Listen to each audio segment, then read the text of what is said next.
Gittin Daf Nun Gimel. We begin with the Mishnah at the bottom of Daf Nun Beis, which talks about three cases of hezek she'ein nikah, where you ruin somebody's property in a way which is not visible. There is no visible change before and after what you did. However, it is severely devalued because of your activity.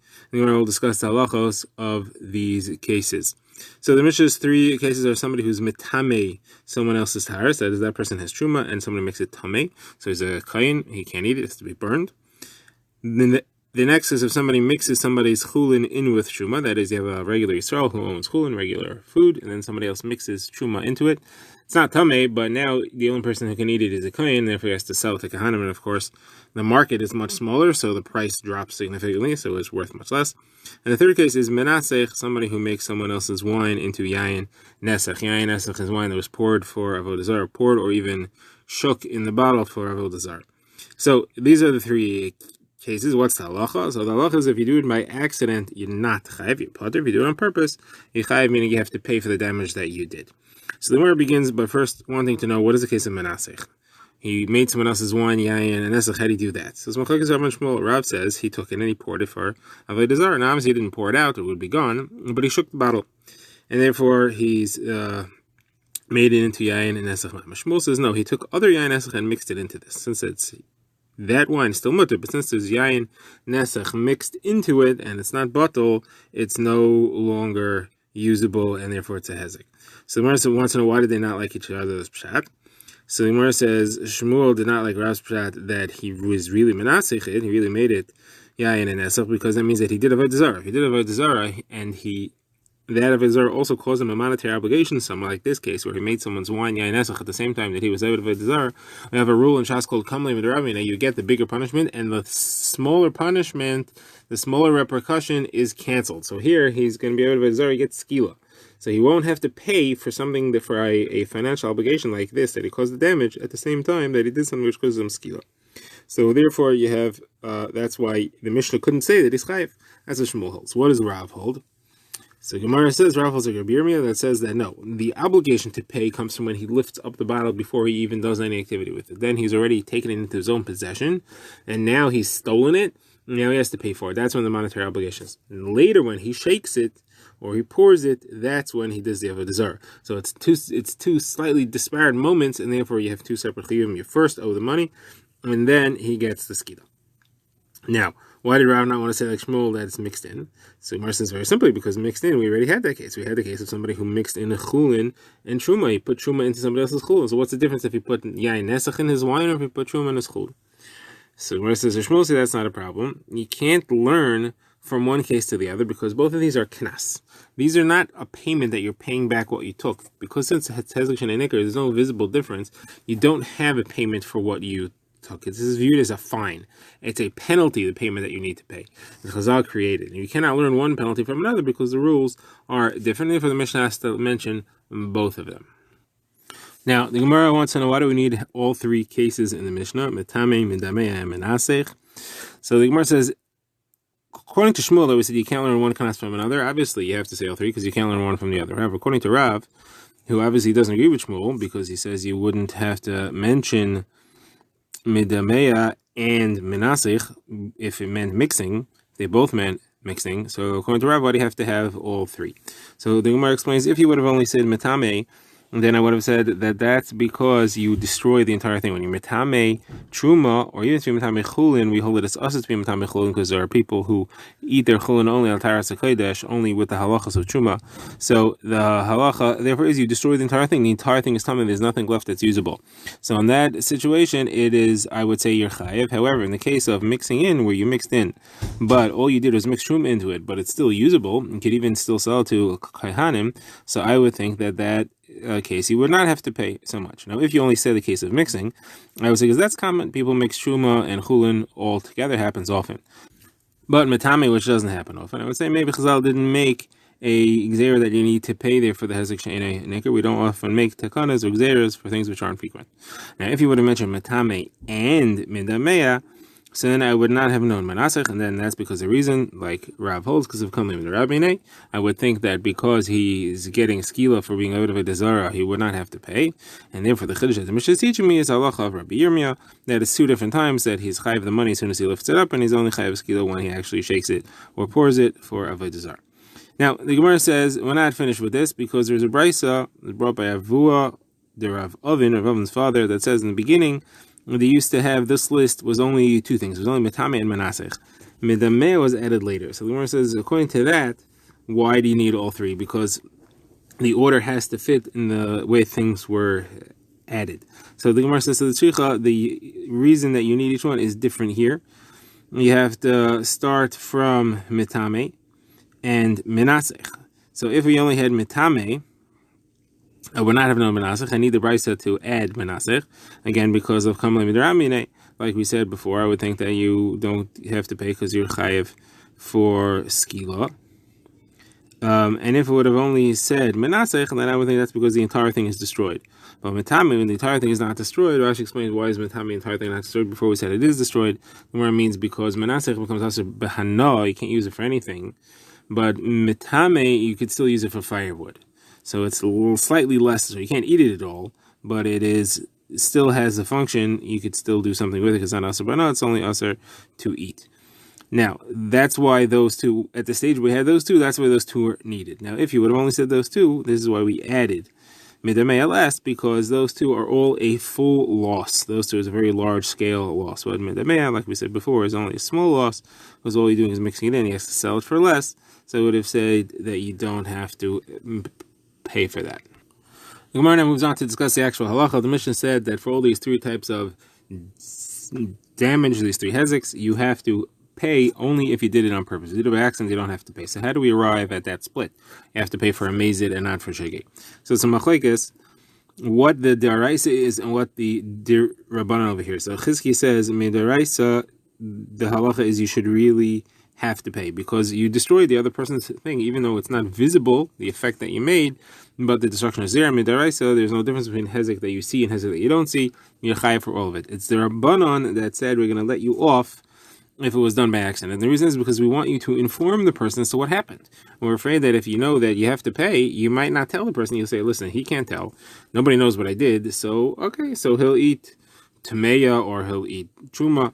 No, at least I won't have to pay. We didn't want that to happen, so therefore we said, look, if you messed up somebody's thing by accident, at least inform him so that he should know what it is. And in order to make sure that's going to happen, we said you don't need to pay.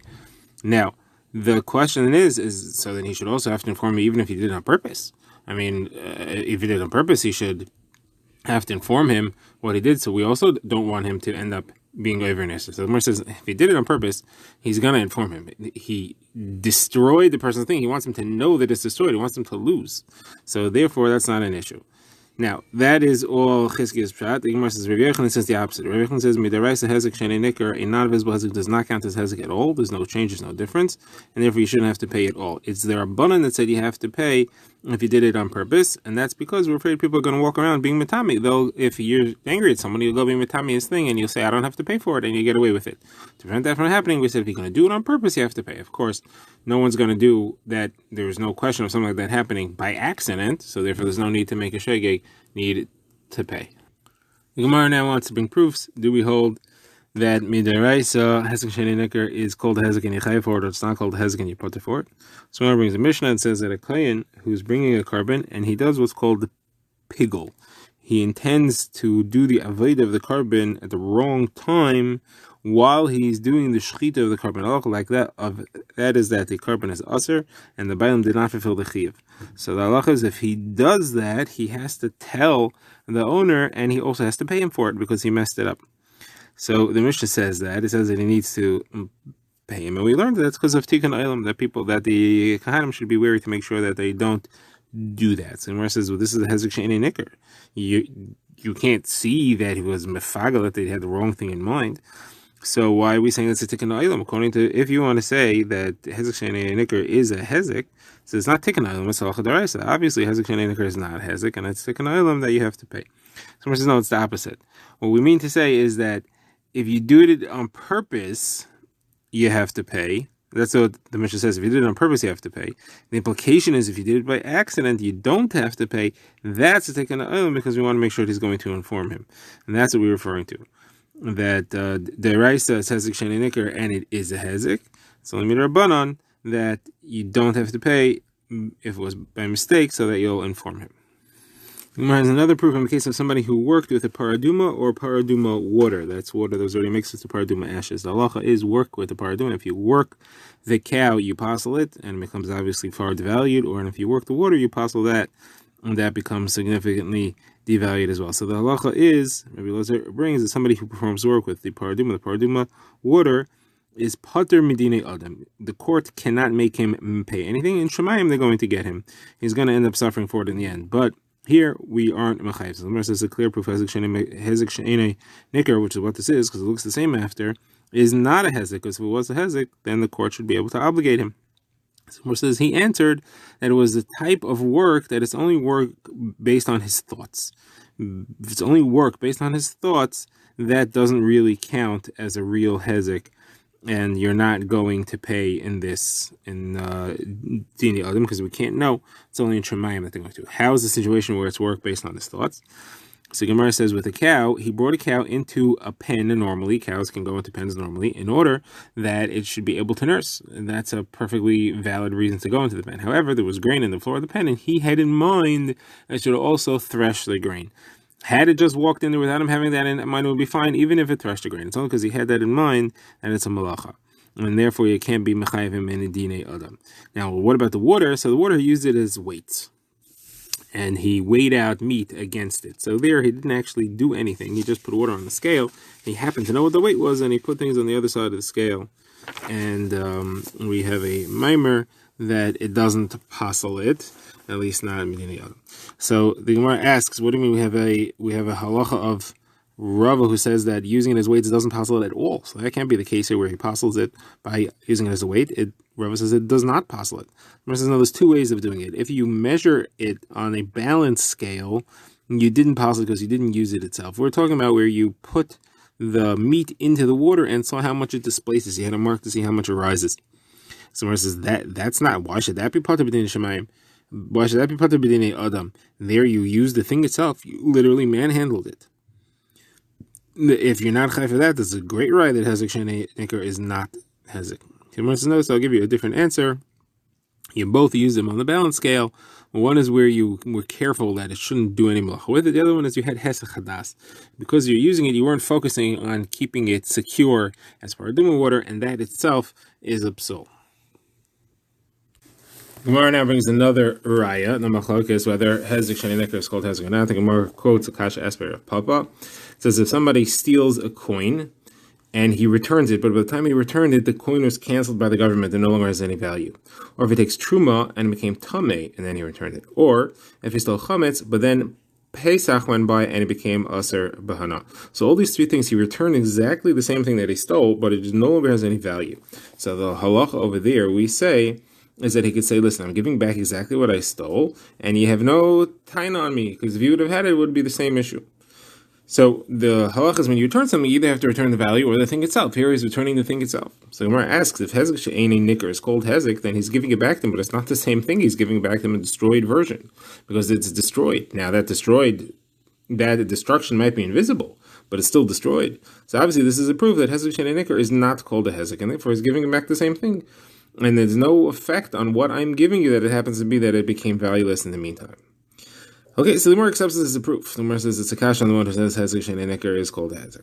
Now the Gemara says, let's say it's a machlekes tanoim whether hezek she'enei nicker is called hezek or not. The Gemara quotes our Mishnah, but it's a brisa very similar to our Mishnah. Machlekes, so what is the halacha about a metame, mindemeya, and menasech? Somebody who's metame, someone else's taras, mixes truma into chulin, or makes yayin nesach. So here the halacha is that if he does it b'mezid, everybody agrees he's chayiv. He has to pay for it. If he does it b'shoigeg, there you have a machlekes. Rabbi Meir says he's chayiv to pay for it, and Rabbi Yehuda says he's patur from having to pay for it. So Gemara says, what is this machlekes about? According to Rabbi Meir, it's called a hezek, and therefore you are chayiv both for shogig and for mezid, because it has a din deraisa of any hezek. According to Rabbi Yehuda, it's not called a hezek, and therefore the only thing you have is a midrabanan and a knas on a circumstance where it is b'mezid, but not on a shogig. Gemara says, no, it's not the pshat. Nachman Yitzchak explains, everybody agrees hezek she'ein nicker is not called a hezek at all. And the only thing you would have is a knas by a mazid. The question is, should you make a knas even by a shoygig in order to keep the knas by a mazid impactful? So what we call kansu shoygig atu mazid, because we want to make sure that people won't be able to get away with a mazid by calling it a shoygig, so we have to make a knas on a shoygig as well. And that's a machlokes, do we say that or not? Now, I mean, according to Rabbi Meir, you do say you make a knas on a shoygig atu mazid. According to Rabbi Yehuda, you don't. So Gemara says a kash on this because we see in Hilchos Shabbos the opposite opinion. Machlokes Rabbi Meir and Rabbi Yehuda, and Rabbi Meir says you don't make a knas shoygig atu mazid, and Rabbi Yehuda says you do. So what's that case? So that's the Gemara brings a brayso that has three opinions. Two of them are Rabbi Yehuda and Rabbi Meir. Three opinions as to what happens if you cook something on Shabbos, you're allowed to eat it or not. The first opinion is Rabbi Meir. He says if it is b'shoygig, you're allowed to eat it right away. If it's b'mezid, you can't eat it at all. And so you see, he's not making a knas shoygig atu mezid because he says shoygig, you're allowed to eat it. Rabbi Yehuda says shoygig, you're only allowed to eat it after Shabbos. Mezid, you're not allowed to eat it at all. So you still see so you see he is making a gzera. You can't eat it on Shabbos because knas shoygig atu mezid. And the third opinion is Rabbi Yochanan Sandler. He's most macham ravol. He says that if it's b'shoygig, you could eat it after Shabbos. Not you, but others can. And if it was b'mezid, no one can eat it ever. So you have a kasha Rabbi Meir against Rabbi Meir. Do you make a knas shoygig atu mezid? And you have a kasha Rabbi Yehuda against Rabbi Yehuda. So the Gemara says the question here is the answer is that one of these cases is d'oraisa and one is d'rabbanan. And the machlekes from Rabbi Meir and Rabbi Yehuda is, do you have to more make a knas on a d'oraisa, which is stricter, it's more serious, or do you have to more make a knas on a d'rabbanan, specifically because it's not so serious, people aren't going to take it seriously unless you make a knas. So the Gemara says the answer in Rabbi Meir is that he only makes a knas on a d'rabbanan, like hezek she'ein nicker, which is a d'rabbanan, and therefore he makes a knas there shoygig atu mezid. In the case of cooking on Shabbos, which is a d'oraisa, he holds you don't have to make a knas on a d'oraisa. People take it seriously already. Samara asks, but one of the things on the list was menasech. Menasech is a d'oraisa. If you're making a nesech, that's a d'oraisa, and over there you still see he makes a knas shoygig atu mezid. What happened to what you're saying? Someone says, no, he made a knas there extra special because it's avodah zara, so it's extra strict, so he wanted to make a knas for that. As far as Rabbi Yehuda, he says the opposite. If you have a d'rabbanan, you don't have to make a knas because it's not that severe. Nevertheless, you do make a knas because it's very severe. Someone asks, but one of the places he doesn't make a knas is menasech. Someone says that's again because it is avodah zara, it's very severe. People are naturally going to keep away from it, and you don't have to make a knas in that situation. Says Zumar, okay, you're telling me that Rabbi Meir doesn't make gzera shoygig atu mezid by a d'oraisa, but I have a brayso in which he does make gzera shoygig atu mezid by a d'oraisa. And the Gemara quotes the brayso. The brayso has an internal steer, which the Gemara is going to point out, but it also says that by Shemitah, Rabbi Meir doesn't make gzera shoygig atu mezid. We're also going to have a steer in here between Rabbi Yehuda and Rabbi Yehuda, which I have to address. So the brayso says as follows: somebody who plants something in the ground, so it's an isser. On Shabbos, it's an Isser d'oraisa, and on Shemitah, it's an Isser d'oraisa. Now, if he does it b'mezid, everybody agrees in all circumstances he has to rip it out. He can't leave it there and gain from it. Now, the question is, what if he does it b'shoygig? So here, you have a machlekes Rabbi Meir and Rabbi Yehuda when he has to rip it out, and they say opposites. Rabbi Meir says on Shabbos, if you plant it on Shabbos, he could leave it. If you plant it on Shemitah, he has to pull it out. The Gemara's kasha is there. You see, gzera shoygig atu mezid on Shemitah. That's the steer that we said that he does not hold of gzera shoygig atu mezid by cooking on Shabbos. Now, Rabbi Yehuda says the opposite. Rabbi Yehuda says if it's Shemitah, then b'shoygig you could leave it, but Shabbos you have to pull it out. So now, the Gemara says, what asking kasha means? It's an internal steer. Why should there be a difference between Shabbos and Shemitah as to whether or not you're allowed to leave it if you planted it b'shoygig? Now there we explain the pshat and then answers your kasha. Also, the pshat is that people could figure out that you planted it during Shemitah. When you're going to bring Revoi, you'll bring Arla. They'll see when you're counting the years of Arla, when the years of Revoi, which is the fourth year where the growth has to be brought to Yerushalayim, and they'll see it must be that you'll count backwards and see you must have planted it during Shemitah, and they'll learn from that. Around Galacha, you're allowed to plant during Shemitah. That's why you have to pull it out so they don't come to learn that. However, Shabbos, what are they going to do? How are they going to count? There isn't any issue for that. So the words then, even if you tell me they will count, because they'll count the years of Revoya and they'll figure that the halacha is that 30 days in a year counts as an entire year as far as the halachos of Arla, the 3 years in which you can't use the fruits. So they'll see if you planted it and you use 30 days, so you use 1 full year, and the 30 days before that year and the 30 days after the year, and they'll calculate to get to 30 days, you must have planted it on Shabbos. All right, there's such a possibility, but the answer to that is that people aren't going to learn a wrong halacha from you. You're allowed to plant on Shabbos. People know the halacha and not allowed to plant on Shabbos. The only issue is that they'll count back and have a problem with the Shemitah. So that's why Rabbi Meir over here says that you only have to make Gzeira in Shemitah, but you don't have to make Gzeira in Shabbos. Therefore, there's no kasha to what we said. Now, the Gemara just wants to know in Rabbi Yehuda, how come he holds that the Shabbos and Shemitah have different halachos? So the Gemara answers, in Rabbi Yehuda's place, Shemitah was very chomer. People were very strict about the halachos of Shemitah. Like we have a story that happened where somebody said to a ger who was the son of a geras, he said something to him, and he answered, and he said, I am better than you because I don't even eat pears of Shemitah. So you see that they took Shemitah very seriously.